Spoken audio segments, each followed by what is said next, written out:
नमस्कार बच्चों, प्रणाम सभी को। कक्षा 10 के विद्यार्थियों का स्वागत है और हमारा अध्याय 15 चल रहा था।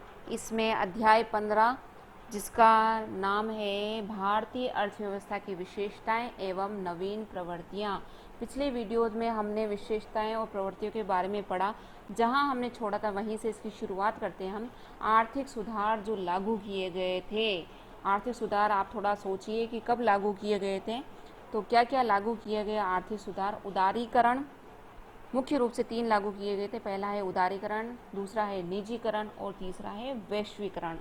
और ये तीनों ही मुख्य रूप से सुधार लागू किए गए थे। इसके बारे में हम बात कर चुके हैं। इस वीडियो में हम उदारीकरण को पढ़ेंगे।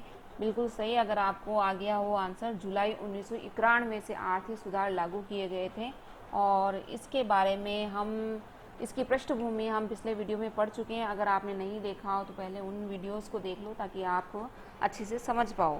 तो जुलाई 1991 जब स्वतंत्र हुआ था हमारा भारत, तो 1950 से लेकर 1990 तक जो हमारी आर्थिक नीतियाँ चली थी बच्चों, वो नियोजित विकास की नीति थी। और हमारी जो अर्थव्यवस्था है वो मिश्रित अर्थव्यवस्था कहलाती है। तो स्वतंत्रता के बाद जो भारत ने मिश्रित अर्थव्यवस्था और नियोजित विकास की नीति अपनाई थी, जिसमें सार्वजनिक क्षेत्र को प्रभावशाली स्थान दिया था हमने। लेकिन जैसा कि हम जानते हैं, नीतियों के बाद हमारे धीरे धीरे हमारी जो अर्थव्यवस्था है वो बिगड़ती चली गई। और अंत में 1990 तक एक ऐसी स्थिति आ गई कि हमें विश्व बैंक से ऋण भी लेना पड़ा। तो आपको समझ में आ ही गया होगा, यही से हम शुरुआत करते हैं। तो जुलाई 1991 से विश्व बैंक के सशर्त ऋण लेने के बाद उसने जो शर्त की, उसके आधार पर हमें ये सुधार करने पड़े। तो उदारीकरण किसे कहते हैं? सबसे पहले जुलाई 1991 के आर्थिक नीतियों के अनुसार आर्थिक नीतियों, नियमों तथा कानूनों की सरलीकरण की जो प्रक्रिया होती है वो उदारीकरण कहलाती है। दूसरे भाषा में, जुलाई 1991 में नई औद्योगिक नीति घोषित की गई तथा अर्थव्यवस्था के विभिन्न क्षेत्रों में व्यापक सुधारों की प्रक्रिया प्रारंभ की गई। तो ये क्षेत्र कौन कौन से? वित्तीय क्षेत्र, बाहरी क्षेत्र, विदेशी विनिमय, कर व्यवस्था आदि में व्यापक सुधार करते हुए अनेक अनावश्यक नियम और नियंत्रण जो है वो समाप्त किए गए। यानी औद्योगिक नीतियों में, उद्योगों में, व्यापार में जो नीति नियम जो लागू किए गए थे निजी कंपनियों को रोकने के लिए, क्योंकि अंग्रेज निजी थे ना, अंग्रेजों ने आकर हमारे ऊपर शासन किया था इतने वर्षों तक। तो उससे हमने सीख ली और हमने सार्वजनिक क्षेत्रों को आगे किया। यानी भारत सरकार ने सब चीज़ें अपने हाथ में ले ली, लेकिन खर्चा बढ़ गया और उससे हमें ये काम करना पड़ा। तो औद्योगिक नीति में अब हमें वो जो नीति नियम और कानून जो सख्त थे, जो नियंत्रण था, उनको समाप्त किया गया।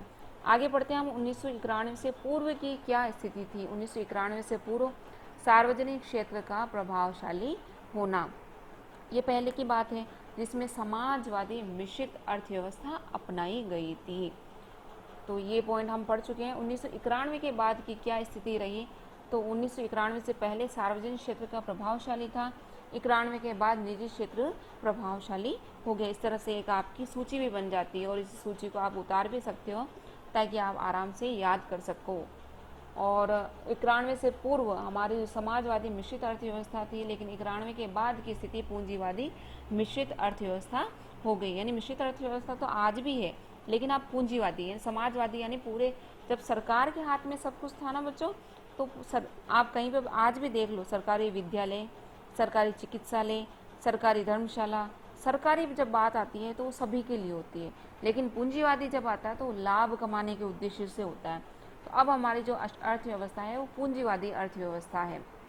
तो इसी निष्कर्ष पर हम क्या पहुंचते हैं कि आर्थिक क्षेत्रों तथा नीतियों में सरकारी बाधाओं को समाप्त करके अर्थव्यवस्था में उत्पादन तथा व्यापार की क्रियाओं को सरल बनाने की प्रक्रिया ही उदारीकरण है। उम्मीद है आपको समझ में आ गया होगा कि आर्थिक क्षेत्र में जो नीतियां हैं, उनकी सरकारी जो बाधाएं हैं, उनको सभी को समाप्त करके अर्थव्यवस्था में उत्पादन तथा व्यापार की क्रियाओं को सरल बनाने की प्रक्रिया।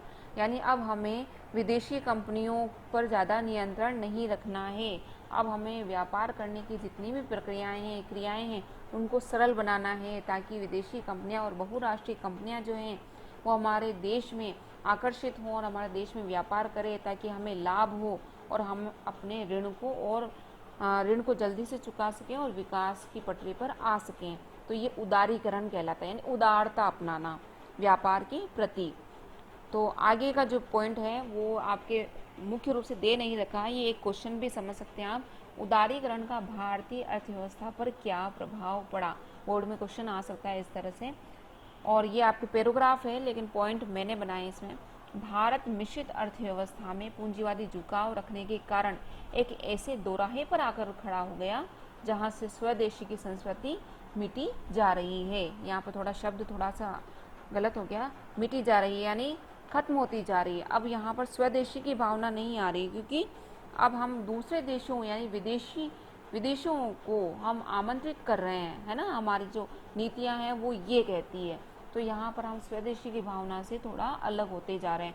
तो दो राह आ गया हमारे पास, दो राहें आ गई, दो रास्ते। एक तरफ हमें अपने देश को स्वदेशी मतलब अपने देश को आगे भी बढ़ाना है, और दूसरा हमें पूरे विश्व में अपनी जो अर्थव्यवस्था है उसे विकास की ओर बढ़ाना भी है। तो हम दो राहे पर आ गए हैं। तो ये भी प्रभाव पड़ गया उदारता का, उदारीकरण का। विश्व के दूसरा है, विश्व के पूंजीवादी देशों के लिए हमारा भारत आर्थिक उदारवाद के नाम पर एक नई प्रयोगशाला बन गया। प्रयोगशाला का मतलब होता है जहाँ प्रयोग करते हैं।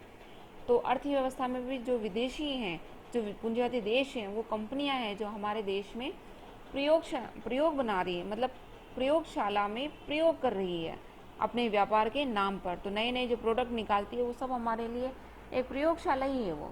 और लास्ट में हमारी विशाल जनसंख्या और उसमें भी सक्षम जो मध्यम वर्ग है पूंजीवादी देशों के निशाने पर आ गए, क्योंकि जनसंख्या की दृष्टि से कौन सा स्थान है हमारा, दूसरा है पूरे विश्व में।